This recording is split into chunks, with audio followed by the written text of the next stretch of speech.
to speak about. Valószínűleg egy nagy kihívás áll előttünk, amiről beszélni fogunk. This is the first time I'm speaking about this topic publicly. Ez az első alkalom, hogy nyilvánosan beszélek erről a témáról. And this is going to be part 1, and in the afternoon there will be part 2, so they go like this. Ez lesz most az első rész, és délután jön a második rész, tehát ez úgy lesz, mint a kezünk. And I just want to see by the raise of hand, have you heard of the phrase post-Christian Europe? Have you Emeld heard, fel a kezedet, hogyha hallottad már azt a kifejezést, hogy posztkeresztény. or have you heard of ideas related to Vagy this? hallottál már gondolatokról, amik ehhez kapcsolódnak. Okay, so just I know where we can start. Csak hogy tudjam, and hogy hol kezdjük. because you are going to see in these two seminars, especially in this, Mert ebben a két szemináriumban azt fogod látni, különösen ebben az elsőben, you are going to discover yourself. észre fogod venni önmagadat.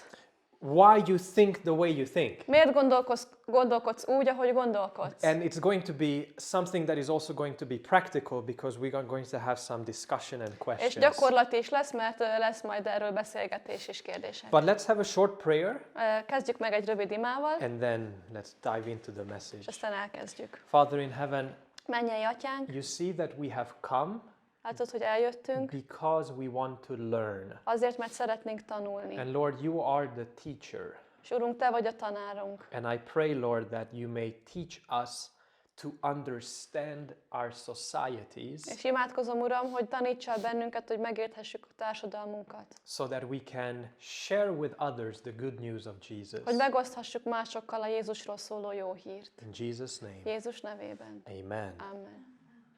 Now, Jesus has given to his church, Jézus az egyházának has given a mission. egy missziós küldetést adott. And the mission is message-based. És a küldetés az üzenet alapú. Jesus said that the Jézus gospel azt of the mondta, kingdom shall be preached in all the world for a witness and unto nations, and then the end shall come.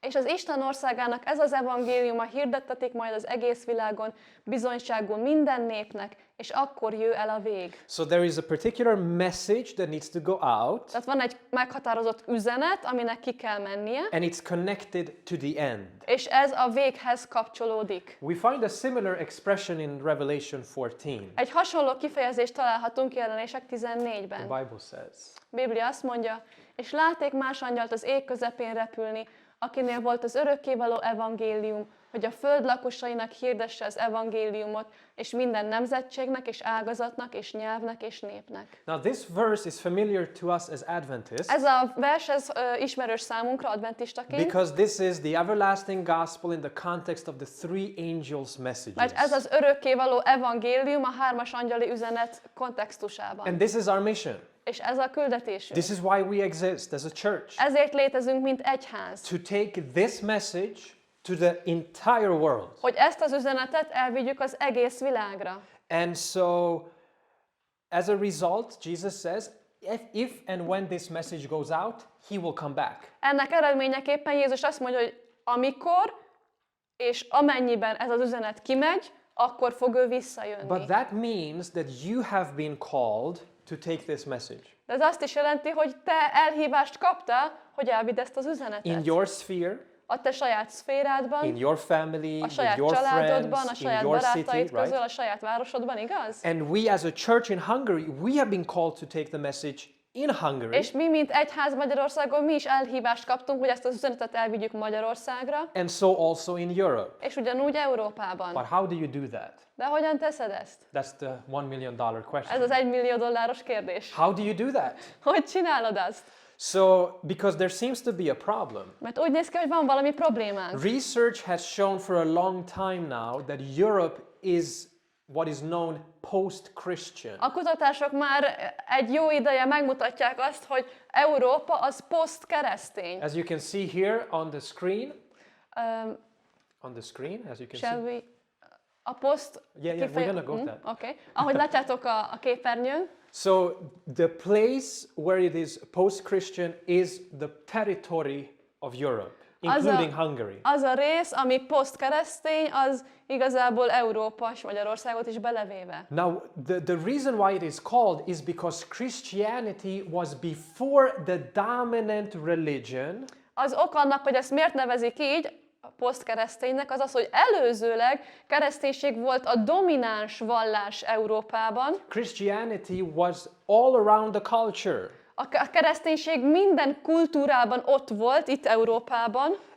But A kultúra minden részében benne right volt. now it doesn't have that power. De most már nincs meg az ereje. And people that are living in Europe, És emberek, akik Európában élnek, including Hungary, beleértve Magyarországot, they have values and worldviews which are no longer Christian. olyan értékeik vannak, amelyek már nem keresztények. Or it is mixed with other value systems. Vagy más értékrendszerekkel keveredett össze. So we are going to look in this seminar how that has it become like that. Tehát ebben a szemináriumban meg fogjuk nézni, hogy hogyan változott ez ilyenre. Because before Christianity by the culture was seen as either positive or neutral. Mert ezelőtt a kereszténységet a kultúra úgy nézte, mint valami pozitívumot, vagy semlegeset. But now in the last couple of decades there has been a shift where Christianity there's a hostility against De az Christianity. utolsó néhány évtizedben egy olyan változás történt, hogy most már egy ellenségeskedést látunk a kereszténység felé. Let me show you a couple of research which is absolutely amazing. Hadd mutassak néhány kutatást, ami teljesen lenyűgöző. This was done in 2017. Ezt 2017-ben tették. So this is before COVID. I want you to know Covid this. előtt, ezt akarom, hogy észrevegyétek. Most Western Europeans continue to identify as Christians, though few regularly attend church. A legtöbb nyugat-európai továbbra is úgy azonosítja magát, mint keresztény, noha kevesen járnak rendszeresen And gyülekezetbe. according to the data, 22% attend services monthly or És ez az more. adat szerint csak 22% az, aki havonta vagy gyakrabban eljár egyházi alkalmakra. But let me remind you that this data differs from country to country. De hadd mondjam, hogy ez az adat, ez különbözik országonként. In Sweden, only 7% go to church monthly. Svédországban csak 7% megy el havonta egyházba, gyülekezetbe. And once again, this is data before COVID. És még egyszer, ez egy Covid előtti adat. After COVID, that has dropped even more. A Covid után az még jobban lezuhant. How about Hungary? Mi a helyzet Magyarországgal? Are you interested? Érdekel?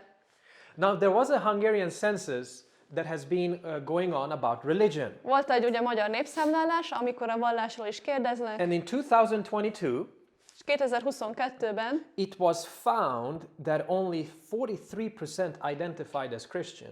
azt találták, hogy csak 43% azonosítja magát kereszténynek. 20 years ago, it was 74%. 20 évvel ezelőtt 74% azonosította magát kereszténynek. And there was 16% who were saying they have no religion. 16% mondta azt, hogy nem vallásosak. And what is fascinating in Hungary is that according to this latest census, 40% who answered said that they prefer not to say. És érdekes módon 40% volt az, aki azt mondta, hogy nem is akarok erre a kérdésre válaszolni. So how come this Hogyan has been lehetséges? such a thing?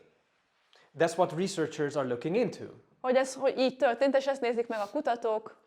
And statistics before COVID about monthly church attendance in Hungary is only 17%. És a Covid előtt Magyarországon azok, akik havonta járnak gyülekezetbe, az csak 17% volt. So you see that Hungary is sort of a cultural Christian nation. Tehát Magyarország egy valamilyen fajta Sort of. kulturális keresztény ország, But yet, de mégis we see this post-Christian element. látjuk ezt a posztkeresztény elemet benne. But let us look into the future of religion in Europe. Nézzük meg az vallásnak a jövőjét Európában. Now they have studied most of the people that are in your age. I'm speaking here about the younger people. A legtöbb fiatalról, hát a ti korosztályotokról beszélek, őket tanulmányozták. You know, older generations tends to be more religious Tudjátok, az idősebb generációk, ők jobban hajlanak arra, hogy vallásosak legyenek, than the younger ones. So these mint a figures fiatalabbak. Tehát ezek az adatok don't really show us the future. nem igazán mutatják meg a jövőt. Now, once again, they conducted research 5 years ago, 5 évvel ezelőtt csináltak egy kutatást, all over Europe, they discovered that those who were between 16 to 29-year-olds in Western Europe, és azt vették észre, hogy azok, akik 16 és 29 év közöttiek voltak, majority of them Európában did not identify with a religion. a többségük nem is azonosította magát semmilyen vallással sem. Now, this doesn't necessarily mean that they are all atheists, Ez nem szükségszerűen jelenti azt, hogy ők mind ateisták, but they may say that, you know, I have a spiritual, I have an interest in spirituality, but not with organized religion. lehet, hogy azt mondják, hogy hát érdekel a lelkiség, de nem a szervezett egyház. Where I am from, where I am raised, Ahol én nőttem föl, that is Sweden, az mi Svédország, that is 75% identify with no religion. ott 75%-a az, aki nem azonosítja magát semmilyen vallással sem. Imagine so 3 out of 4 young people say no religion. Tehát 4 fiatalból 3 azt mondja, semmilyen vallás. In the United Kingdom it was 70%, Angliában ez 70 volt, and the 70%. highest was in Czech És Republic. a legmagasabb Csehországban volt. Czech Republic is the most atheistic country in Europe. Csehország a legateistább ország Európában. The least atheistic in Europe is Poland. A legkevésbé ateista ország az Lengyelország. And we see Hungary somewhere in between. Magyarország való itt van a Now, közötte. I could bore you out with more research. That's not probably why you came. Untathatlak benneteket több kutatással, de nem azért jöttetek. But this is a wake-up call. De ez egy ilyen felhívás. That the future ébresztő óra. of religion, as it comes to young people, there is something in young people they say, no thank you. Tehát, hogy van valami a fiatalokban, Európában ma, ami miatt azt mondják a vallásnak, hogy köszönöm, nem kérem. And as a pastor És in the mint Seventh-day lelkész Adventist a Church, Hetednapi Adventista Egyházban, it is my responsibility to understand why there is a response from young people like this. felelősségem van megérteni, hogy a fiatalok miért válaszolnak így. So we have an enormous challenge. Tehát egy óriási kihívás áll előttünk. And the challenge is that for the first time ever, És az a kihívás, hogy először, for the first time ever, we are historically located in an environment hogy valaha először vagyunk egy olyan környezetben, which nobody has experienced in the history of humanity. amit senki sem tapasztalt az emberiség For the történelmében. first time ever, there are societies that are post-Christian. Most van valaha először az, hogy olyan társadalmak vannak, amik kereszténység utániak, posztkeresztény, az, hogy utáni. All societies have been pre-Christian. Az összes társadalmak azok kereszténység előttiek voltak, Roman Empire, Római other birodalom. places. But Europe de Európa is the first post-Christian continent. az első kereszténység utáni kontinens. Which means that the majority of the people do not identify with Christianity, Ami azt jelenti, hogy az emberek többsége nem azonosítja magát kereszténységgel, but with no religion at all. hanem semmilyen vallással. Now we know historically how pre-Christian societies have been reached. Tudjuk, hogy történelmileg, hogy a keresztény előtti társadalmakat hogyan érték el. We have a fantastic case model in the book of Acts. Ott van egy gyönyörű jó eset az Abcselben, But for the first time ever, we have a society or societies de most van először olyan társadalmunk, which is rejecting any notion of God, religion, and the sacred order. ami elutasít mindenfélet, ami Isten, vallás vagy szent rend lenne. So how should we react? Tehát hogyan kellene erre reagálni? How should we react as a church? Hogyan reagáljunk, mint egyház? Now that is what we are going to discuss in these 4 seminars. Ezt fogjuk ebben a 4 szemináriumban átnézni. And I believe that this is a challenge that should inspire us. És azt gondolom, hogy ez olyan kihívás, ami inspirálhat bennünket. God is still sitting on the throne. Isten még mindig a trónján ül. God has promised that there will be an end time revival. Megígérte, hogy lesz egy végidei megújulás. Somehow in Europe, God is going to do something great through you. Valahogyan me. Isten tenni fog valamit Európában rajtatok és rajtam keresztül. And I want to say, especially to young people, but also older people, És szeretném mondani fiataloknak és idősebbeknek, Europe is mission field. hogy Európa az egy missziós terület. If you want to become a missionary, Hogyha szeretnél misszionárius lenni, you don't have to travel to Africa. nem kell elmenned It's Afrikába. exciting, Izgalmas noha. You don't have to travel to Asia. Nem kell elutaznod Ázsiába. You can stay where you are in Hungary Ott maradhatsz, ahol vagy Magyarországon. and be a missionary És missziós lehetsz for Christ. Krisztusért. Now, how do you share the gospel with people that have prejudice against Christianity? Hogyan osztod meg az evangéliumot emberekkel, akik előítéletekkel vannak tele a kereszténységgel szemben? How do you share the teachings of the Bible with people who think that it is actually dangerous? Hogyan osztod meg, how do you share? How do you share the teachings of Hogyan the osztod Bible meg a Bibliának az üzenetét olyan emberekkel, akik azt hiszik, hogy a Biblia üzenete az veszélyes? It is restrictive of people's basic civil rights in sexuality and gender. Korlátozza az embereknek az alapvető polgári jogait szexualitásban, nemi identitásban. How can we invite people to church Hogyan tudunk embereket meghívni a gyülekezetbe, when people view the church as bad for people? amikor az emberek úgy néznek az egyházakra és a gyülekezetekre, mint amik rosszak az emberek számára? As a major threat to social progress. Mint egy fő veszély a szociális fejlődés ellen. How can we tell people about salvation Hogyan tudsz az embereknek a megváltásról beszélni, when they think that the thing we need salvation from is the idea that we need salvation? amikor azt gondolják, hogy attól kell megmenekülnünk, attól a gondolattól kell megmenekülni, hogy megváltásra, megmenekülésre van szükségünk. Sebastian, come on, we are good people. Sebastian, hát jó emberek vagyunk. Why do we need salvation? Miért lenne szükségünk megváltásra? How can we share the Advent message in an intelligent, compelling way Hogyan tudjuk az adventista üzenetet egy intelligens, pozitív módon megosztani to our post-Christian brothers and sisters, if we can say like that? kereszténység utáni testvéreinkkel? How can the Adventist Church offer people something that is unique that nobody is offering? Hogyan tud az adventista egyház valami különlegeset ajánlani az emberek számára, amit senki más nem ajánl? In these two seminars, we are going to go through these 4 questions. Ebben a két szemináriumban ezt a 4 kérdést fogjuk And then átvenni. the third and the fourth, we will continue. És aztán a harmadik, negyedikben majd folytatjuk. We have gone through point number 1. What is going on? Az első pontot átvettük, hogy mi is történik. The thing is that people are getting less and less religious.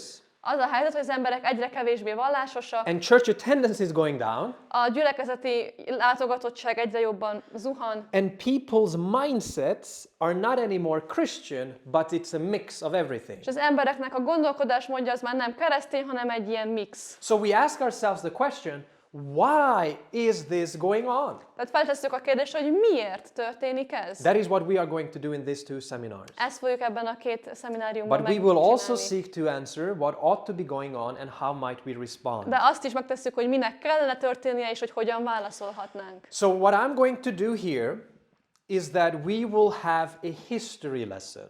Most egy történelem órát fogunk átvenni. Now I know that young people don't like history that Tudom, hogy a much, fiatalok nem szeretik a történelmet annyira, but I love history de én nagyon szeretem a történelmet, because when I understand what has happened in the past, mert amikor megértem, hogy mi történt a múltban, what kind of teachings and ideologies that have been in the past, mik voltak azok a tanítások és ideológiák, amik a múltban voltak, I understand how it has influenced you, me, everybody around megértem us. azt is, hogy ez hogyan befolyásolt tégem és engem és mindenki más. So it's going to be a process of 500 years. Ezt 500 évet fogunk átvenni. How Europe has gone from largely a Christian continent to a not so Christian continent. Hogyan vált Európa egy főként keresztény kontinensből egy alig keresztény kontinensé? Now, we are going to look at intellectual and emotional hinders that people have towards Christianity. Meg fogunk nézni intellektuális és érzelmi akadályokat, hogy az emberek miért nem akarják a kereszténységet. In this book, Charles Taylor wrote A Secular Age. Charles Taylor a Secular Age című könyvében azt írta, That the assumptions of Christianity to the assumption of a materialistic, godless universe happened over a long period of 500 years. hogy a kereszténység feltételezésétől a materialista, istentelen világegyetem felfedezéséig hosszú idő, 500 év telt el. If you think about it, In the 1500s, virtually no one in Europe could imagine a world without God. Ha belegondolunk, az 1500-as években Európában gyakorlatilag senki sem tudott elképzelni egy Isten nélküli világot. But in the 2000, that is the 21st century, the majority of people in Europe can hardly imagine a world with God. De a 2000-es években, a 21. században az emberek többsége Európában alig ha tud elképzelni egy olyan világot, ami Istennel Do you see the difference? Látod a különbséget? So how are you and I going to approach people in our societies Hogyan fogunk embereket megközelíteni a társadalmunkban, who say that I cannot even imagine a world with God? aki azt mondja, hogy hát nem is tudok egy olyan világot elképzelni, amiben Isten létezik. And if God would exist, És ha Isten még létezne is, He is the biggest threat ő a legnagyobb veszély to our liberties. a szabadságainkra. It's a big challenge. Ez egy nagy kihívás. So let's divide. Yeah, it should be a little bit. We can do that later. So we are dividing the last 500 years into 3 mindsets. Az elmúlt 500 évet 3 gondolkodásmódra fogom osztani. And it is going to be the battle of the worldviews. És ez a világnézeteknek a harca lesz. Each of you here have a certain worldview. Mindannyiótoknak, akik itt vagytok, van egy sajátos világnézete. And you will discover exactly what worldview you have. És észre fogod venni, hogy pontosan milyen világnézet az, ami neked van. It is what researchers call pre-modern, Ezt a kutatók premodern, modern és and posztmodernnek nevezik. Now, these are mindsets, but they are also time periods. Ezek gondolkodásmódok és időegységek is. In these time periods, there were mindsets that were the dominant worldviews. Ezek olyan időegységek, amikor egy bizonyos gondolkodásmódnak dominanciája volt. The culture was full of these thoughts and attitudes. A kultúra tele volt ezekkel a gondolatokkal. You can look at a worldview like my eyeglasses here. Do you see? Egy világnézetre úgy is nézhetsz, mint az én szemüvegemre, látod? Now, without this, I cannot see you. A szemüveg nélkül nem is látok titeket. But when I have the glasses or the contact lenses, De amikor a szemüveg vagy a kontaktlencse a szememen van, I see you. akkor látlak. And each one of us have certain mental worldview eyeglasses in which you interpret the world around you. És mindannyiunknak vannak ilyen mentális szemüvegeink, amin keresztül a világot értelmezzük. So how come the worldview has changed from a worldview with God to a worldview without Tehát God? hogyan változott a világnézet abból a világból, amiben Isten létezik, azzal a világgá, ahol nem létezik? And in every time period and in every mindset, it is going to be the question of authority, És okay? minden időszakban és minden gondolkodásmódban a tekintélyelvűség, a hatalom kérdés fog előjönni. So the pre-modern mindset, Tehát a premodern it is gondolkodásmódban from approximately from the 300s, from the conversion of Constantine, nagyjából a 300-as évektől, Konstantinnak a megtérésétől up until the 1600s. egészen az 1600-as évekig. And there was a dominant worldview. És volt egy domináns világnézet. Now, in order to simplify this as much as possible, Azért, hogy ezt leegyszerűsítsük, I will use an analogy from the movie Snow White. egy hasonlatot fogok használni a Hófehérkéből. Probably you have seen or heard. Valószínűleg láttátok, vagy Mirror, hallottatok. mirror on the wall. Tükör, tükör, mondd meg nékem, Who is the fairest of them all? ki a legszebb a vidéken. And so people living in the pre-modern worldview, Tehát az emberek a premodern világnézetben from élnek, the 300s to the a 1600s, 300-as évektől az 1600-as they évekig would have said something like this. valami ilyesmit mondtak volna. Well, God is the fairest of them all. Azt válaszolták volna, hát Isten a legszebb a vidéken. The most beautiful and powerful being there could be. A leggyönyörűbb és leghatalmasabb lény. He created the universe, Ő alkotta a világegyetemet, including humanity in his own image. beleértve az emberiséget a saját képmására. This Ez was the European mindset for 1000 years. Ez volt az európai gondolkodásmód egy 1000 évig. And there are many people still today who have this mindset. I believe you and I. És még ma is vannak emberek, akik ez a gondolkodás szerint élnek, és azt hiszem, hogy te és én ezek közé tartozunk. But this was the dominant mindset. Ez volt a domináns gondolkodásmód. God was the foundation of how reality was to be understood. Isten volt az alapja annak, hogy a valóságot hogyan értsük meg. God is the creator, Isten a teremtő, and he has revealed it és through divine kinyilatkoztatta revelation. az isteni kinyilatkoztatás által. You have revelation from nature, Ott van a kinyilatkoztatás a természetben, and that's science.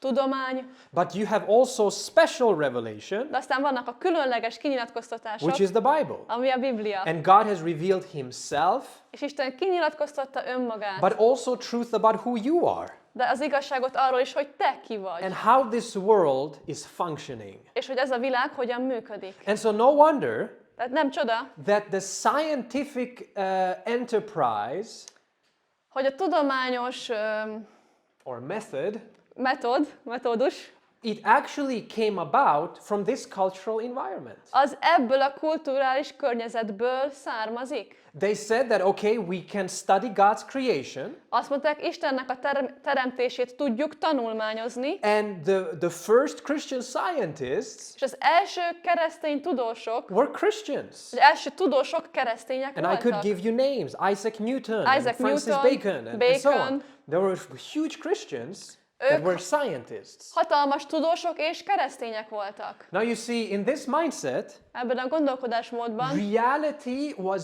mainly to be understood by either faith, as the Protestants taught, a valóságot vagy úgy érted meg, hogy hit által, ahogy a protestánsok or as the tanították, Catholics thought, faith and tradition. vagy ahogy a katolikusok tanították, hit és hagyomány. But with every mindset, De mint minden gondolkodásmódban there are problems. vannak problémák. And the reason there is a change from one mindset to the other is because there is a counter reaction. És az ok, hogy miért van változás az egyik gondolkodásmódból a másikba, az az, hogy van egy ellenreakció. So let's go through some of the counter reactions where people said, no, thank you.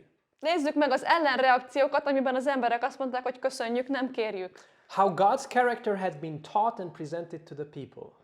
Az, hogy például, hogy hogyan tanították és mutatták be Isten jellemét az embereknek. Power-hungry Catholic Church as an institution to rule over others. A hatalomra éhes katolikus egyház, mint intézmény, amely mások felett uralkodik. Corruption of the church with worldly riches and search for status. Az egyház megrontása a világi gazdagsággal és a státusz keresésével. Catholic and Protestant churches were willing to oppress and persecute dissenters. A katolikus és protestáns egyházak hajlandóak elnyomni és üldözni a másként gondolkodókat. Catholics persecuted Protestants and then Protestants persecuted other Protestants. A katolikusok üldözték a protestánsokat, és a protestánsok üldöztek más protestánsokat. For instance, the Baptists Például a baptistákat were killed for their faith that baptism was by immersion. megölték azért a hitükért, hogy azt hitték, hogy a keresztség az alámerítéssel történik. The manipulation of people through fear. Az emberek félelemmel való manipulálása. Indulgences, Bűnbocsánat, purgatory, purgatórium, pokol. and hell. And also elements of superstition all És a throughout babonának Europe. az elemei egész Európában. So when you think about some of these points, we can discuss now.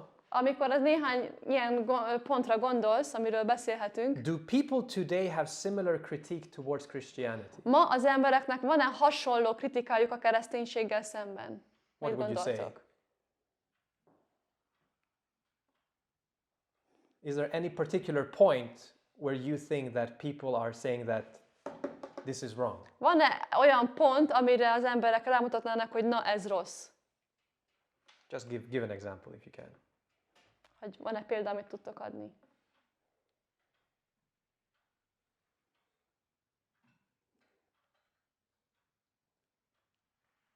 Do people have faith and trust towards the church? Az embereknek van bizalmuk és hitük az egyház felé? No. And it goes all the way back at least 400-500 years. És az egészen 400 évvel ezelőttig visszamegy. You see? These are cultural thinking Ezek kulturális gondolkodások, where many of the people that are Ahol- critiquing Christianity, it goes back to this. ahol sok ember, akik a kereszténységet kritizálják, az egészen visszamegy idáig. And they associate Christianity with this És a Christianity. kereszténységet ezzel a kereszténységgel azonosítják. So when you hear this critique, either in your school or wherever you meet people, Tehát amikor ezt a kritikát hallod az iskolában, vagy ha emberekkel I'm találkozol, going to give you something that I think is going to shock your friends, especially your non-believing friends. adok nektek valamit, ami azt gondolom, hogy sokkolni fogja a nem hívő barátaitokat. You don't have to defend this Christianity. Ezt a kereszténységet nem kell megvédened. This is a very key point. Ez egy nagyon kulcsfontosságú. Most of the time we hear a critique against Christianity and we're like, okay, I'm going to do kung fu, defense of Christianity.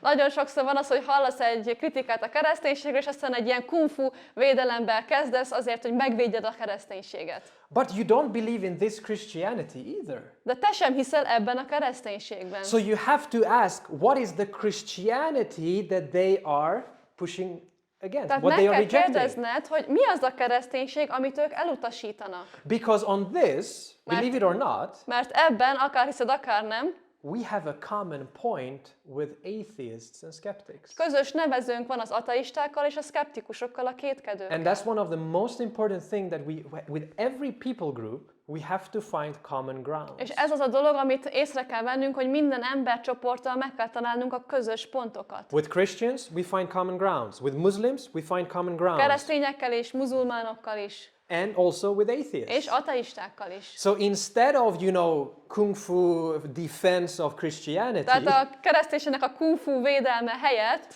I usually answer when I hear people say that, oh, I don't believe in Christianity because the church, persecution, crusades, and whatever. emberek, akik azt mondják, hát én nem hiszek a kereszténységben az egyház miatt, az üldözések miatt, a keresztes háborúk miatt. I say, you know what, I agree with you. Azt mondom, hogy hát egyetértek veled. And they're like, huh? Szóval, hogy na? But you are a pastor. De hát te lelkész vagy, But you're a Christian. te keresztény vagy. And then I say, I also think this is wrong.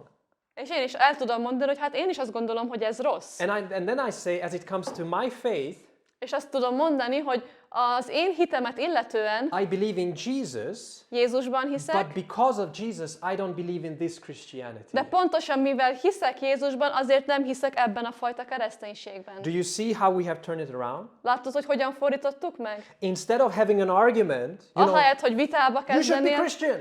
kereszténynek kéne lenned. No.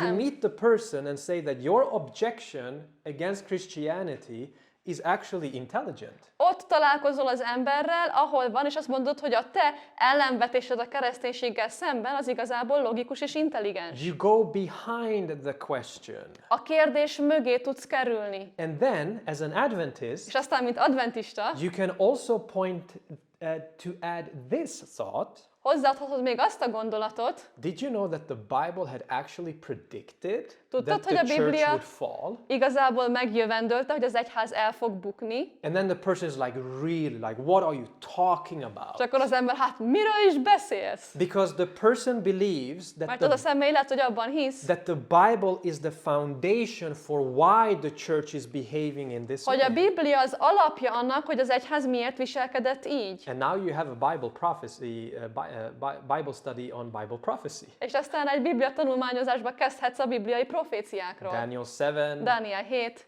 Revelation 13. Jelenések 13. So this is what has helped me. Ez az, ami engem segített. And you can get so interesting conversations. És nagyon érdekes beszélgetésekbe kezdhetsz. But for the sake of time, we continue. Időkedvéért most folytatjuk. We go to modernism, Elmegyünk a modernizmusba. and once again, És még egyszer, a change happens. egy változás történik. From the 1600s up until 1600-as our évektől time, egészen a mi időnkig there is a mindset. van egy gondolkodásmód. And when you see this mindset, És amikor ezt a gondolkodásmódot látod, you are going to recognize your schoolmate, észre fogod venni az osztálytársadat, your colleague at work, a kollégádat a munkahelyen, your neighbor, a szomszédodat, some family member or relative, néhány családtagot vagy rokont, because you have had conversations with them. mert voltak beszélgetéseid velük. So once again, let us use the analogy from Snow White. Tehát még Okay? egyszer használjuk az analógiát, a hasonlatot a hófehérkéből. Mirror, mirror on the wall, Tükör, tükör, mondd meg nékem. who is the fairest of them all? Ki a legszebb a vidéken? And so in this new worldview, És the ebben az answer új is, világnézetben a válasz az, according to, a tudomány science. szerint, you see here, láttad? which is the only way to know anything, Amely az egyetlen módja annak, the human is the fairest of them all, as hogy the bármit most is rational being. megismerjünk, az ember a legszebb minden közül, mint a legracionálisabb lény. Through Darwinian evolution, A darwini evolúció révén humans arose without the need for a creator.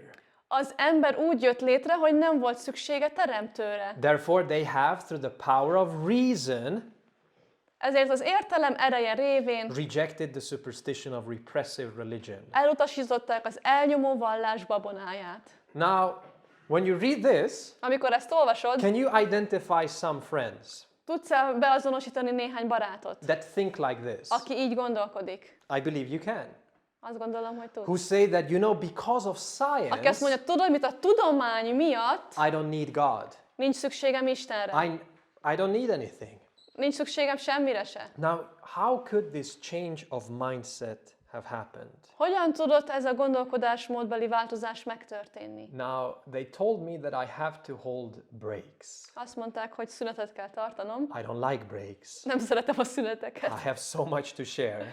Olyan sok mindent szeretnék But for the megosztani. sake of you to understand what we are going to go De through, azért, hogy megértessétek azt, amin át fogunk most menni, I'm going to give you maybe 5-10 minutes of break. adok egy 5 perc szünetet. I want to give you 2 minutes. Igazából 2-t akarnék csak adni, I give you 5. de 5-öt adok. So you can think this through, De átgondolhatjátok, and then we are going to continue with és this. aztán folytatjuk. Okay? Jó? Sounds good? Jól hangzik? Ahogy az előző részben mondtam, I'm happy that you're alive.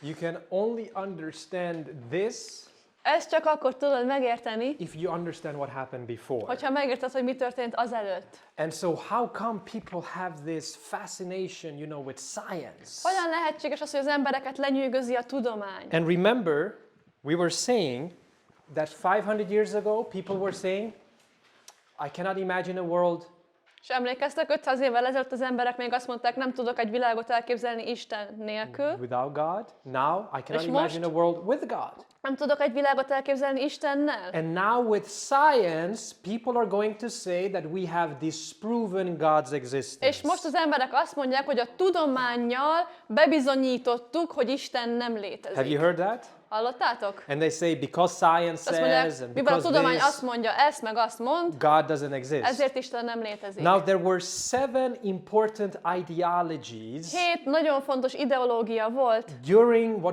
what researchers and historians call the Age of Enlightenment a felvilágosodás korából, that would actually seek to crush Christianity. ami megpróbálta összetörni a kereszténységet. Now you have, first of all, the rise of liberalism and the individual self. Tehát ott van először is a liberalizmus és az egyéni énnek a And felemelkedése. liberalism in and of itself is not wrong.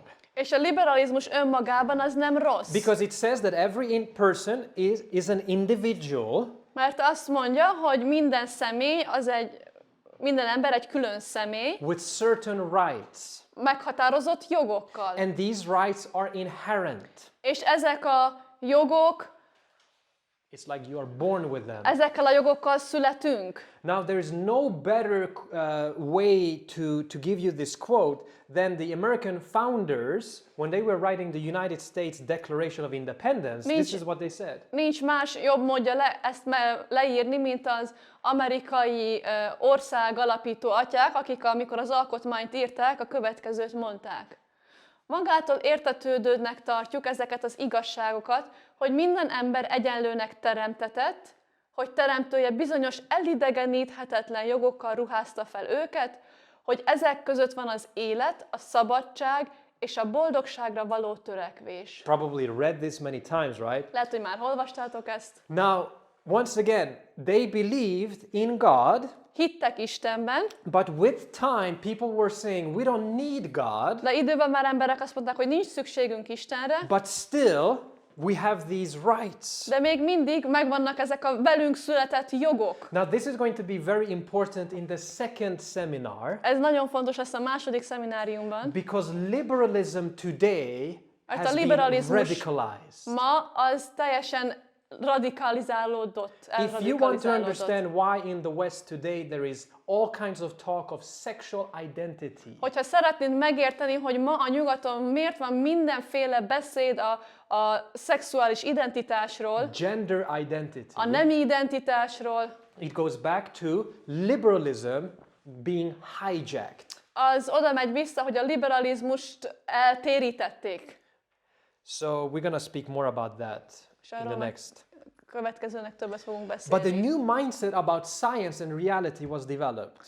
Egy új gondolkodásmód a tudományról, az észről lett kifejlesztve. This new time period is Ebben az called új időszakban, enlightenment. amit az felvilágosodás korának nevezünk, And you can hear it by the very word. és a szóban már hallod is The previous time, azt, hogy az előző időszak, it was darkness. az sötétség volt, And now with science, és most there is tudománnyal enlightenment. most elérkezett a felvilágosodás. Now, by the way, we think that there was darkness, Egyébként mi is azt gondoljuk, hogy sötétség volt but we azelőtt, believe it was spiritual de darkness. mi azt gondoljuk, hogy az lelki sötétség volt. And God used the Reformation to bring people back to the Bible. És az Isten a reformációt használta arra, hogy az embereket visszavezesse a Bibliához. But the narrative that we are told in school, and probably in Hungary as well, but especially in Sweden, De az a narratíva, amit tanítanak nekünk az iskolában, is that the enlightenment that Europe needed was the following. az az, hogy az Európának a következő felvilágosodásra volt szüksége. We need to be liberated from the superstition of faith to the power of reason. Fel kell bennünket szabadítani a hitnek a babonaságától az észnek az erejére. Do people believe that today? Az emberek hisznek ma ebben? Absolutely. Igen. Do people believe that the church was a power that oppressed people and kept them in darkness? Az emberek hiszik-e azt, hogy az egyház az egy olyan intézmény volt, ami az embereket elnyomta és sötétségben tartotta? Absolutely. Igen. But now they say that with the use of science, De most people azt would use mondják, reason to be liberated. A tudomány által az emberek az észt, az érvelést használják azért, hogy felszabaduljanak. How did this idea come about, which is dominant thinking in Western Europe? Hogyan jött létre ez a gondolat, ami domináns Nyugat-Európában? Well, a man by the name of David Hume in the 1700s, Egy ember, akit David Hume-nak neveztek az 1700-as he években, developed a theory called empiricism. kidolgozta az empirizmusnak az And this is elméletét, going to be very important. és ez nagyon fontos lesz. The only reliable knowledge that you can have come from sensory experience. Az egyetlen megbízható tudás, amire szert tehetünk, az az, ami az érzékszervi tapasztalatokból származik. Do you see the word? Látod ezt a szót? Only. Csak az. Egyetlen. The only authority Az egyetlen hatóság, az egyetlen tekintély, is what you can sense. csak annak van tekintélye, amit te érzékelni tudsz. Previously it was the Bible, Előtte a Biblia volt, or what the church said. vagy amit az egyház mondott. But now authority has shifted and says it is science. De most a tekintély az átváltozott, és azt mondja, hogy amit a tudomány mond, annak van And tekintélye. this idea will later develop through other thinkers, És ez a gondolat tovább fejlődött más gondolkodók által. and it was going to go to such an extreme up olyan- until the middle of the 20th century Olyan extrémizmusba átcsapott a 20. század közepén, that they say that the only those things are true which can be tested, verified and proven. amely azt mondja, hogy csak azok a dolgok igazak, amelyeket tesztelni, ellenőrizni és bizonyítani lehet. Have you had a conversation with a friend Volt-e beszélgetésed egy baráttal, who has said, "You are a Christian? aki azt mondja, te keresztény vagy? You believe in God? Hiszel Istenbe? Prove to me that God exists." Bizonyíts be nekem, hogy Isten létezik. Have you had that conversation with somebody? Volt ilyen beszélgetésed valakivel? It goes back to this thinking. Az visszamegy ehhez a gondolkodáshoz. Only reliable knowledge Az egyetlen megbízható tudás, is science. az a tudomány. And if it cannot be given through science, És hogyha tudomány által nem lehet megadni, let's throw it away. akkor dobjuk is ki. Let me give you a modern example. Hadd adjak egy modern példát. Here you have a British atheist called Peter Atkins. Itt van egy british ateista, Peter Atkins, And he wrote the following. és a következőket írta. A tudományos módszer az egyetlen módja a megbízható tudás megszerzésének. So this is still the dominant thinking. Tehát ez még mindig a domináns, az uralkodó gondolkodás. But this, my friends, you will hear it or you have heard it so many times. De ezt annyiszor hallottad már, vagy olyan sokszor fogod hallani, But we know that this statement is wrong, factually. de hogy tudjuk, hogy tényszerűen ez a mondat, ez rossz, ez hamis. This is a self-contradictory statement. Ez a mondat önmagának mond ellen. Listen carefully. Figyelj nagyon! The scientific method cannot be used to show that the scientific method is the only way of acquiring reliable A knowledge. tudományos módszert nem tudod arra használni, hogy megerősítse és bizonyítsa, hogy csak a tudományos módszer az, ami igaz. This is very important. Ez nagyon fontos. You see, science presupposes certain things for science to work, but it cannot be proven. Tehát a tudomány az előfeltevéssel... Can you say it again? It was too long. Science presupposes certain things Tehát a tudomány az feltételez bizonyos dolgokat, in order for science to work, but you cannot prove those assumptions. azért, hogy a tudomány működjön, de nem tudod bebizonyítani azokat az előfeltevéseket. I cannot prove to you that I came about 5 minutes ago. Nem tudom neked bebizonyítani, hogy 5 perccel jöttem. I assume that. Én azt gondolom, But nobody's going to make a big thing out of it. de senki sem fog egy nagy dolgot csinálni Also, I belőle. cannot prove logic. I cannot put it under a microscope and discover logic. Vagy a logikát nem tudom bebizonyítani, nem tudom a logikát egy mikroszkóp alá tenni és megvizsgálni. But science presupposes logic in order for science to work. De a tudomány az feltételezi a logikát azért, hogy a tudomány működjön. Which means that science, although it is good, and we believe in science, Ami azt jelenti, hogy noha a tudomány az jó, és hiszünk a tudományban, it is limited. az korlátolt. It can give us certain knowledge. Egy bizonyos tudást ad. But what is the history behind this? Mi a történelme This is going to be very, I believe that what I'm going to share with you is the key to understand what I'm going to speak in the next seminar. Amit most meg fogok osztani, az lesz a kulcs abban, hogy megértsük a következő szemináriumot. I said that in every mindset and in every time period, Mondtam, hogy minden gondolkodásmódban és minden időszakban the question of authority is vital. a tekintélynek a kérdése az életbevágóan fontos. So in this enlightenment thinking, Tehát ebben a felvilágosult gondolkodásban knowledge, right? In order to have knowledge or reality, it comes through science. a tudást, a valóságot a tudományon keresztül kapjuk meg. But notice this. Nem azt figyeljétek, What happens with religion and religious claims? mi történik a vallással és a vallási kinyilvánításokkal. Religion doesn't have any kind of explanatory power. A vallásnak nincsen semmilyen magyarázó hatalma. We could say that science has now gained monopoly on understanding reality. Mondhatjuk, hogy a tudomány monopóliumot szerzett azon, hogy hogyan értjük meg a But valóságot. how did this occur? Ez hogyan I'm történt? going to tell you this, that there was a hierarchy created between facts of science and values of religion. Egy hierarchiát teremtettek meg a tudománynak a tényei és az értékek és a vallás között. Facts was separated from values. A tényeket elválasztották az értékektől. Before, it was facts with values. Azelőtt a tényeket az értékekkel együtt használták. Now it is facts over values. Most pedig a tények az értékek fölött vannak. As you can read there, the scientific facts are now the ones that are objective, universal, and can be discovered by naturalistic scientific A means. tudomány tényei objektív, egyetemes és naturalista tudományos eszközökkel felfedezett tények. And this becomes public. És ez vált közkincsé. This is what we should speak about, this Ez is az, what ami we should nyilvános, teach, erről kell beszélnünk, erről kell and it tanítani, must be hammered home, so to speak.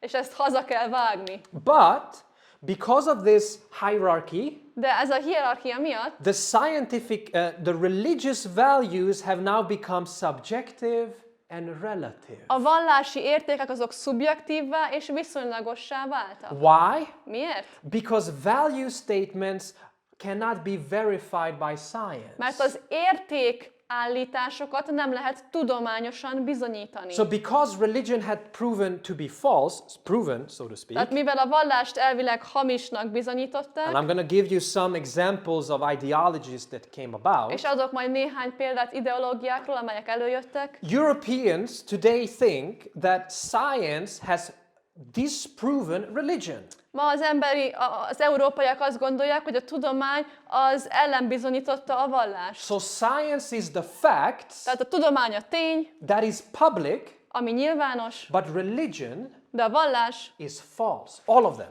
az hamis, az összes. All religion is false. Minden vallás hamis.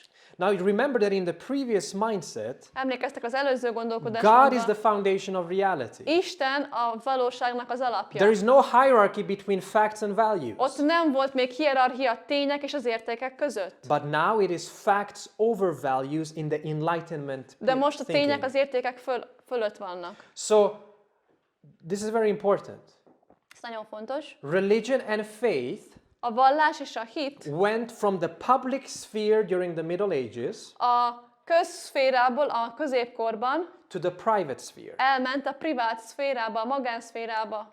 In this mindset, the role of religion, it can be privately satisfying, Ebben a gondolkodásmódban a vallásnak a szerepe az lehet, hogy magán szférában kielégítő, and it can be so-called true for you in a subjective sense. és egy szubjektív módon lehet, hogy neked igaz. And you see, the process of secularization in any society, És a világgiasodásnak a folyamata bármilyen társadalomban it leads to religion and faith to become privatized. oda vezet, hogy a hit és a vallás az magánügyé And it is a válik. very dangerous thing.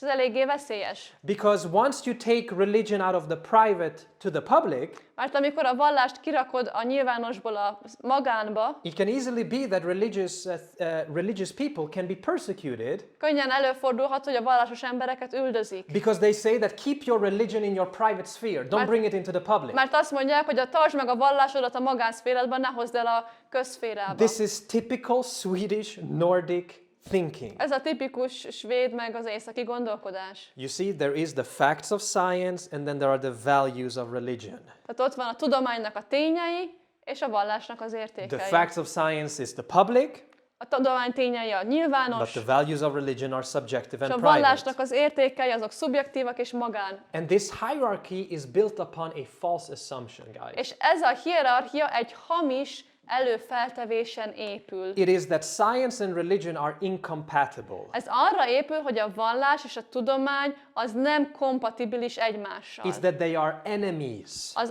azt mondja, hogy a vallás és a tudomány azok ellenségek. No. De nem. Science and religion are friends. A vallás és a tudomány ezek barátok. But there are certain ideologies of science De vannak a tudományban bizonyos ideológiák, that doesn't square together with religion. ami nem illik össze a vallással. Now let me try to conclude all of this, not conclude, but the rest of the points in 10-15 minutes. Tehát a hátralevő részt megpróbálom I'm gonna összefoglalni jump some 10-15 points. perc alatt. By the way, Egyébként 200 years ago when the Enlightenment 200 évvel ezelőtt, amikor a felvilágosodás történt, you know, they gave the promise tudjátok, azt az ígéretet adták, that society will be united around common sense. hogy a társadalmak a közös értékek, common sense, józanész körül fog, a józanész körül fog összpontosulni. That we are going to have a united common source of moral values without religion. Tehát lesz egy közös, józan ész értékelésünk az értékekről a vallás nélkül. But we can conclude 200 years later that the Enlightenment project has failed. De 200 évvel később levonhatjuk a következtetést, hogy a felvilágosodás projekt az megbukott. We live in the post-truth environment. Az igazság utáni környezetben élünk. And the Enlightenment laid the foundation for the post-truth. I'm going to show to És a you in the next seminar. felvilágosodás tette le az alapjait annak, hogy az igazság utáni társadalomban élünk, ezt meg fogom mutatni. There were 5 ideologies based upon the previous 2 that sought to cut down biblical Christianity. Volt 5 ideológia az előző 2 ideológia alapján, ami megpróbálta kivágni a bibliai And kereszténységet. fascinatingly, these ideologies emerged in the 19th És century. érdekes módon ezek az ideológiák a 19. században jöttek létre. At the time when God brings about the Advent movement Akkor, amikor Isten előhívja az advent mozgalmat, to give a global message to the world so that Jesus can come back, azért, hogy egy globális üzenetet adjon a világnak, hogy Jézus vissza tudjon jönni, Satan, through the Enlightenment project, creates several ideologies so that Europeans cannot understand the gospel. Can you say it again? Yeah, so Satan creates, through the Enlightenment ideologies, Tehát sátán a felvilágosodáson keresztül olyan ideológiákat hoz létre, so that people, when they hear the gospel in Europe, hogy emberek, akik hallják az evangéliumot either Európában, they cannot understand it or they say, no, thank you. vagy I nem know this is értik, false. vagy azt mondják, hogy köszönöm, nem érdekel, ezt tudom, hogy hamis. Now, one of those was what is called the Tübingen School. Az egyik ilyen volt a tübingeni iskola. Now, listen how devilishly genius Satan is. Figyeljetek, hogy mennyire ördögien zseniális sátán. God used the Protestant Reformation, right? Isten a protestáns reformációt használta, igaz? And it was about bringing people back to the Bible. Ami arról szólt, hogy az embereket visszahozni a Bibliához. One of the most famous people of the Reformers, who was it? Az egyik leghíresebb reformátor ki volt? Luther. Luther. And he was from Germany. És ő Németországból való volt. Now the Tübingen School A tübingeni is iskola going to use theology and science a teológiát és a tudományt fogja használni to discredit the Bible. azért, hogy félretegye a Bibliát. The Tübingen School is a German school. A tübingeni iskola az egy német iskola. And so one of the big things that happens in the 19th century is higher criticism. Az egyik dolog, ami történik a 19. században, az a magasabb rendű kritikusság. And Tübingen School is the one that perfects this. És a tübingeni iskola vitte ezt tökélyre. They are going to critique the biblical text A bibliai szöveget fogják kritizálni from a secular, scientific perspective. egy világias, tudományos szemszögből. They are going to try to disprove the Bible by claiming, for instance, Megpróbálják a Bibliát érvénytelennek nyilvánítani azáltal, hogy azt mondják, there are no archaeological evidences, nincsenek régészeti bizonyítékok, the stories of the Bible are myths, and therefore we have to demythologize them. a Biblia történetei mitológiák, és ezért ettől meg kell szabadulni. And so they presented this, Ezeket adták elő, and eventually people accepted és this. az emberek végül ezt elfogadták. So much so that if you would talk to a person on the street and you would mention the Bible, Annyira, hogyha egy emberrel beszélne az utcán, és a the Bibliát Bible has been mondanád, disproven. What are you azt talking mondanám, hogy about? hát a Bibliát azt már ellenbizonyították. Miről beszélsz? What are you talking about? Matthew didn't write the Gospel of Máté? Matthew. Nem is Máté írta a Máté Moses, he evangéliumát. didn't even exist. What are you talking Mózes, ő about? még nem is létezett. It Miről goes back beszélsz? to the Tübingen School. Tübingeni iskolához megy ez vissza. And so instead, they recreate. They say, okay, the Gospels, they were probably written in the late 2nd century. Tehát újjá teremtették, és azt mondták, hogy hát az evangéliumokat csak a 2. században írták. Jesus, he was not the Jézus, Savior. ő nem volt a megváltó. And so what has happened is that from a theological, academic perspective, the reliability of the Bible was shaken. Ami történik, hogy egy teológiai, akadémiai szemszögből a valóság az meginogott. By German Protestant theologians. Német protestáns teológusok által. And in the minds of Europeans today, És a mai európaiaknak a people say gondolkodásában the Bible is a fairy tale. az emberek azt mondják, hogy a Biblia az csak egy It's a myth, tündérmese, it's a saga, nothing egy else. mese. And so we have to use evangelism in our European context to first show people that you can actually trust the Bible. Tehát az evangelizálásnak az első pontja az az, hogy az embereknek be kell tudnunk mutatni, hogy igazából a Biblia az igaz. Why would you trust in the Bible if it is not true? És hogy miért bíznál a Bibliában, hogyha az nem lenne igaz? So we have to show them these things. Let me go to another one quickly. I don't have to speak much about him, right? Charles Darwin. Darwin, őről nem kell sokat beszélnem, Now igaz? Darwin writes the excerpt that is first published of The Origin of the Species in 1844. a Fajok eredete című könyvét először 1844-ben adja ki.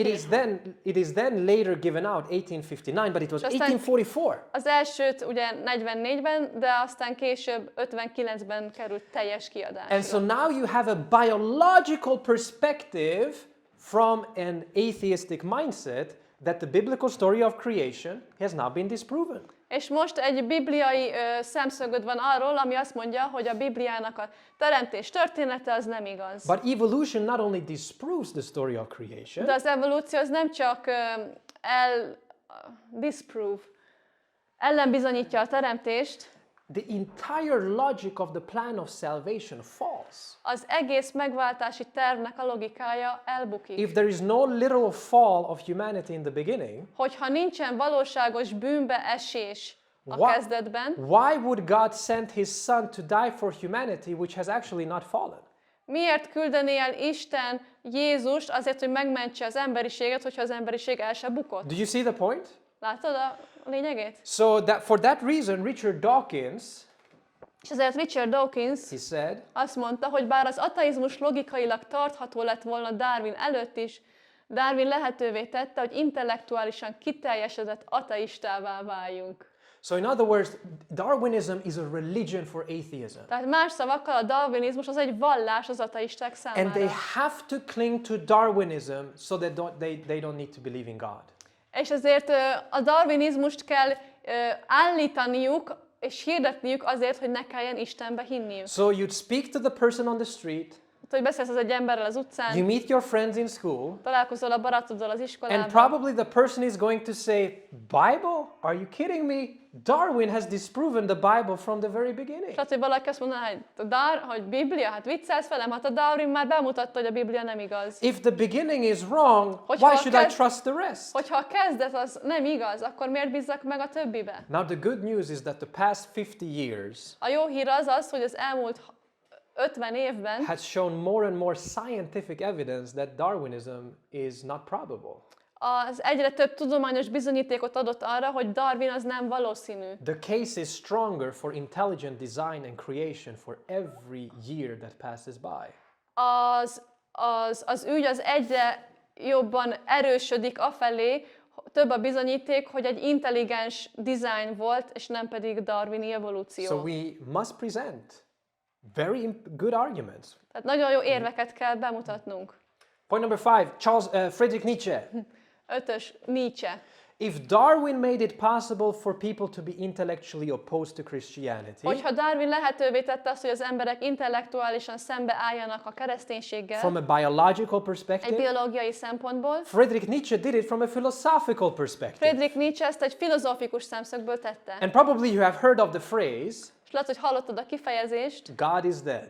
Isten halott. Now, what he meant Amit ő ez alatt értett, is that God is not literally dead. az az, hogy Isten nem szó szerint halott, He meant that the belief in God was dead in the West. hanem azt mondta, hogy az Istenben való hit az, ami halott nyugaton. And now we live our lives as if God does not És exist. most úgy éljük az életünket, mintha Isten nem is létezne. And Nietzsche was philosophically championing this, És Nietzsche filozófiailag viaskodott ezért, but Nietzsche was also worried about the implications. de Nietzsche aggódott ennek az alkalmazása He miatt believed is. that if Christianity is going to disappear, there would be chaos on societal levels. Abban hitt, hogy ha a kereszténység eltűnik, akkor káosz lesz a társadalomban. Therefore Nietzsche could say, Ezért Nietzsche azt mondta, hogyan vigasztaljuk magunkat mi, minden gyilkosok gyilkosai? so how shall we comfort ourselves? Hogyan vigasztaljuk We are magunkat? destroying Western civilization. Tönkretesszük a nyugati civilizációt. And Nietzsche also said, És azt mondta, amikor az ember feladja a keresztény hitet, kihúzza a keresztény erkölcshöz való jogot a lába alól. Nietzsche knew this, Nietzsche ezt tudta. and he said it's going to lead to all kinds of chaos. És azt mondta, hogy ez mindenféle káoszhoz fog vezetni. If there is no standard of morality, Hogyha nincsen egy erkölcsi standard, people are going to live their lives the way they want. az emberek úgy fogják élni az életüket, ahogy akarják. Let's go to the next one. Probably you know his name also. Következő, valószínűleg ismeritek ezt a nevet, Karl Marx. Marx.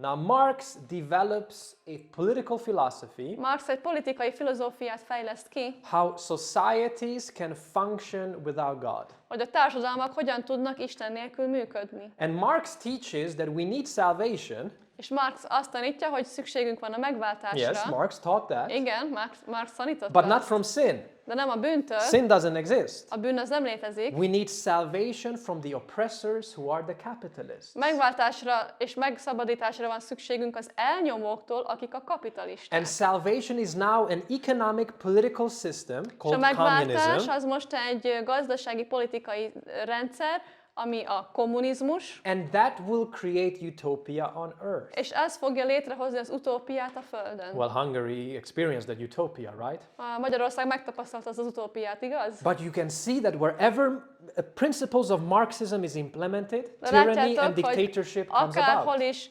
alkalmazzák, és igen, akárhol alkalmazzák Marxnak a kommunista teóriáját, ott how did you end the sentence? Tyranny and Ott dictatorships van come a about. zsarnokság és a diktatúra.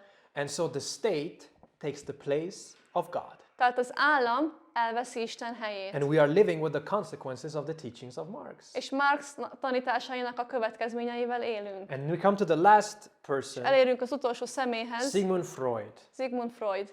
Now, in my opinion, Az én véleményem szerint Freud, by the way, he was a psychologist, for those of you who don't know. He's probably the most famous psychologist. pszichológus volt, ő az egyik leghíresebb pszichológus, aki élt. In my opinion, Sigmund Freud comes with the knife. Az én véleményem szerint Freud egy késsel jött. You see, all these ideologies, what they have done is that you have taken the bat and you have tried to put Christianity, down. Az összes eddigi ideológiák megpróbálták a kereszténységet minden oldalról kiütni, Disprove God, disprove the Istent Bible. ellen bizonyítani, a Bibliát ellen bizonyítani. But there's still a problem. De még mindig van egy probléma. What do you do inside? Mit teszel belül? What do you do with your emotions? Mit teszel az érzéseiddel? What do you do with your feelings? Mit teszel érzéseiddel? Because even though people say that religion is wrong, Mert még hogyha az emberek azt is mondják, hogy a vallás az rossz, what should I do with my guilt? mit tegyek a bűntudatommal? What should I do with the shame that I feel inside, not outside? Mit tegyek Inside. azzal a szégyennel, amit belül érzek, nem kívül, belül érzem azt? What about conscience? Mi a helyzet a lelkiismerettel? That tells me what is right and wrong. Ami azt mondja nekem, megmondja nekem, hogy mi a helyes és mi a rossz. And Freud, he reinterprets guilt and shame. És Freud újra értelmezi, hogy mi is a szégyen és a bűntudat. He reinterprets it from a humanistic psychological perspective. Újra értelmezi egy humanista pszichológikus szemszögből, Where he says that guilt and shame is actually a threat to human ahol happiness. azt mondja, hogy a bűntudat és a szégyen az igazából egy veszély az emberi Human happiness. boldogságra. So the highest thing a human can be is happy. Tehát a legmagasabb dolog, ami az ember lehet, az az, hogy boldog. And because of that, anything that is a threat to your happiness, it has to be removed. És bármi az, ami veszélyezteti a te boldogságodat, azt félre kell tenni. And so you become liberated from the inner state of doom. Tehát akkor így most megszabadulsz a belső ítéletnek az állapotából, To an experience of individual happiness. hogy egy személyes boldogságot tapasztalj meg. I am going to show you in the next seminar A következő szemináriumban meg fogom mutatni, that people believe today that the meaning of life is to be happy by becoming free. hogy ma az emberek azt gondolják, hogy az életnek az az értelme, hogy boldogok legyünk azáltal, hogy szabadok vagyunk. That's the meaning of life in Europe. Ez az élet értelme Európában. So how do you present the gospel to people that live in this mindset? Hogyan tudod az evangéliumot bemutatni azoknak az embereknek, akik ez a gondolkodásmód szerint I'm going to élnek? show to you some of the things that I have tried. Meg fogok mutatni néhány dolgot, amit én kipróbáltam. So what have we done? Tehát mit tettünk? So you have 7 ideologies Itt van 7 ideológia, that is growing in the 17th and 18th century, also 19th. amely 17-től a 19. században növekszik, And it is all leading people to conclude that Christianity is false és arra vezeti az embereket, hogy az emberek azt mondják, hogy a kereszténység az hamis, and it has to be discarded. és azt félre kell vetni. This first happened in academia with Ez the először az scientists and akadémikus the világban researchers and történt, a professors. kutatók, a tudósok között, a professzorok között, But with time it entered the de cultural idővel mainstream. a tömegnek is a tudatába került. And so we are landing our airplane. We are soon going to conclude this seminar. Tehát hamarosan landol a repülőgépünk, But you are és saying, összegezzük a whoa, szemináriumot. Christianity is doomed. Azt mondod, hát a kereszténység el van ítélve. Not at all. Nem, What egyáltalán is nem. fascinating is in the last 50 to 60 years. Ami lenyűgöző az, hogy az elmúlt 50-60 évben Philosophers and scientists have developed powerful arguments based upon evidence filozófusok és tudósok nagyon erős érveket tettek elő a tudomány alapján, that God exists. ami azt mutatja, hogy Isten létezik. Which shows that the more science we have, the more probable it is that God exists. Ami azt mutatja, hogy minél több a tudomány, annál valószínűbb az, hogy Isten létezik. The problem is that these arguments are still in academia. A probléma az, hogy ezek az érvek, ezek még mindig az akadémikus szinten And they vannak, have not reached the mainstream. és még nem érték el a tömegeket. But let me give you an example so that we end on a positive note and we don't become depressed that all Christianity is. No. De hadd adjak egy példát, hogy egy ilyen pozitív hanggal zárhassuk, és ne érezzétek azt, hogy a kereszténység az el van ítélve. From the middle of the 20th century, the most famous atheist on the planet was this man, Anthony Flew.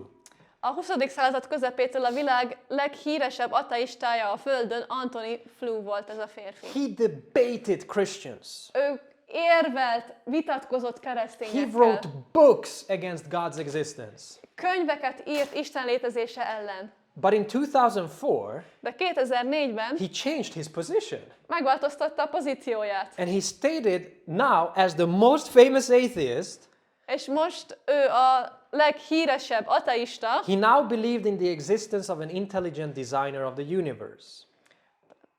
Kijelentette, hogy most már hisz az univerzum intelligens tervezőjének Many létezésében. people asked him, why did you change? Sokan megkérdezték tőle, miért And his változtattál? answer was, És a válasz az volt. my lifelong commitment was to go where the evidence leads me. Egész életemben az volt az elkötelezettségem, hogy oda megyek, ahova a bizonyítékok vezetnek. And the evidence has now led me to believe in the existence of God. És a bizonyítékok most arra vezettek, hogy higgyek Isten létezésében. Friends, there is hope.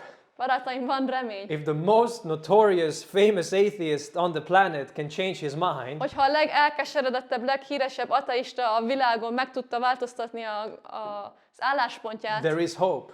akkor van remény. And so 2007, he wrote his book, There is a God. És azért 2007-ben megírta a könyvét, Van Isten. And he based this once again upon evidence. És ő mindezt bizonyítékok alapján tette. Not because of blind faith. Nem vak hit miatt, It's because of scientific evidence that led him to conclude that God exists. hanem tudományos bizonyítékok vezették előtt arra, hogy Isten létezik. He said that the beginning of the universe must show that there was a cause for the universe. Azt mondja, hogy az univerzumnak a kezdete azt mutatja, hogy volt egy ok, hogy miért jött létre. He says that the universe is finely tuned in such a way that there must be a God. Azt mondja, hogy a világegyetem az olyan módon van finom hangolva, hogy muszáj, hogy legyen egy Isten. And he also said that because of research of how the cells work in the body, És azt is mondta, hogy a kutatás, ami megmutatja, hogy a sejtjeink hogyan munkálkodnak a testünkben, he says it couldn't have just come about by chance. azt mondja, hogy ez nem tudott csak véletlenszerűen létrejönni. There must be a designer.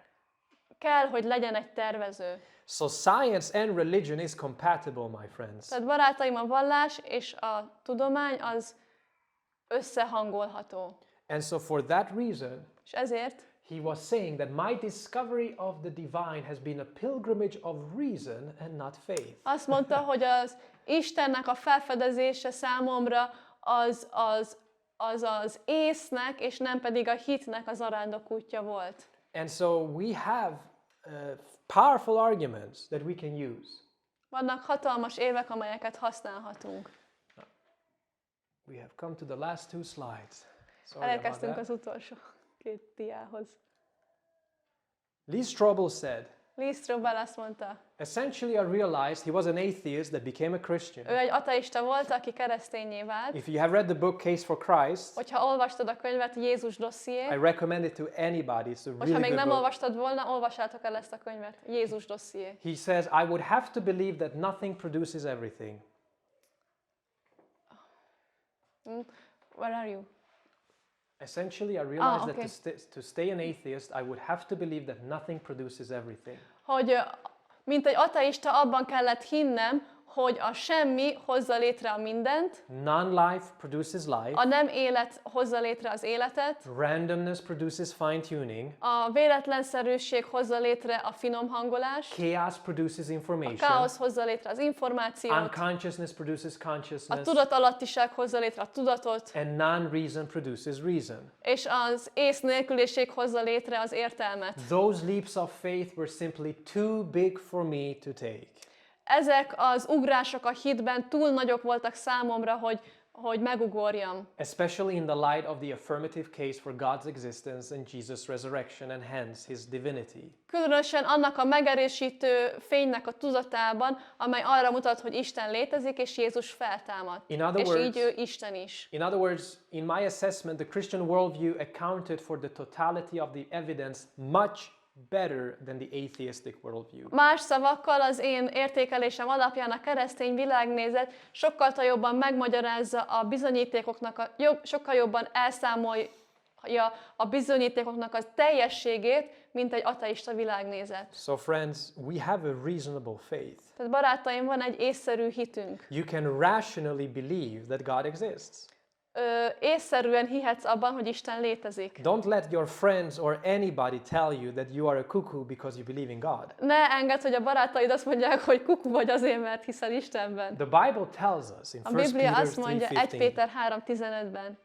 Az Úristen pedig szenteljétek meg a ti szívetekben, mindig készek legyetek megfelelni mindenkinek, aki számot kér tőletek a bennetek levő reménységről, szelídséggel és félelemmel. The word there is the Greek word apologia, Az a megfelelni, azaz a görög szóból származik, hogy apologia, which means to defend something. ami azt jelenteni, hogy megvédeni When valamit. people come to ask what we believe in, the Bible says that we should give defense or evidence or reasons for why we believe what we Amikor az believe in. emberek megkérdezik tőlünk, hogy miben hiszünk, a Biblia azt mondja, hogy meg kell védenünk, és érveket kell adnunk arra, hogy miért hiszünk abban, amiben hiszünk. And I believe that Christianity is the best worldview that can be founded upon evidence. És abban hiszek, hogy a kereszténység a legjobb világnézet, ami a bizonyítékokon alapul. And that has been my pilgrimage as well. Ez volt az én zarándokutam is, And I would like to challenge you és szeretnélek téged kihívni, to read some of these books. hogy olvasd el ezeket a könyveket. Lee Strobel's Lee Strobel, and some Jézus of these dosszié. people that have been on both sides. Azok az emberek, akik mind a két oldalon ott voltak. So you can get some ammunitions.